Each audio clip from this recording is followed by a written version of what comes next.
The next series from the Madison Symphony Orchestra is coming up, and this time they will be featuring Scandinavian composers. Here to give us a little preview of the concert, Maestro John Domain. Good morning to you. Good morning, Amy. Now, last month you featured Russian composers, and this month we're talking about Scandinavian. What are some of the differences that we might hear? Well, first of all, I grouped both concerts with an earlier romantic work, a later concerto, and then a 20th century symphony. And I'm doing actually the same thing, so that the similarities are sort of drawn across periods, and the differences as well. And I think, basically, we're talking about the source material for the different parts of Europe, right? So if you've got a Russian concert, you're going to draw over the course of the evening on Russian folk themes and a particular kind of harmonic language, very soulful.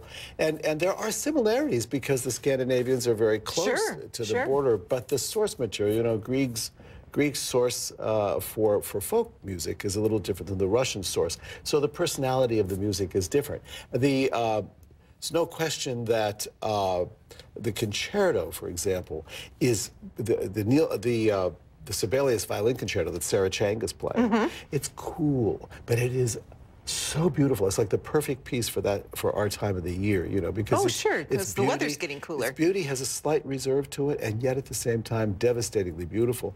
And of course, this is the 100th anniversary of the First World War, and Carl Nielsen, great Scandinavian symphonist, wrote, Leonard Bernstein was a big champion of his symphonies, by the way, and they're regularly performed by all the major orchestras. We've done the 5th a couple seasons ago, and now this is the 4th, and it's called The Inextinguishable, and it was basically his reaction to World War I, and for the human spirit to try to recapture its reason for living, its reason to go on, and that the human spirit is indomitable, inextinguishable. And there are these dueling timpanis in the last movement that sort of represent the war. And so I think this will be an absolutely interesting listening experience. But it's Shostakovich again, you hear polkas, you hear certain things when he's really, cooking up his it's very different from Nielsen's sources. There's quite a different personality between the two, even though they're close together. Tell us a little bit about your guest artist, Sarah Chang. Well, Sarah I've known since she was 11 when we did the concert for Planet Earth during the Earth Summit in Rio de Janeiro. It was the first time we ever met.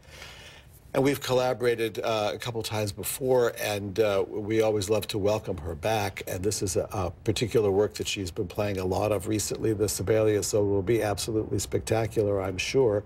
And she's been, to have known her since she was 11, and now that she's in her late 20s, and see how she's not only developed into a great beauty and a beautiful player, but to see how she's sustained the career. Because when you start that early as a child prodigy, that's a lot to sustain. Some don't make it, just in the sense that they get burned out.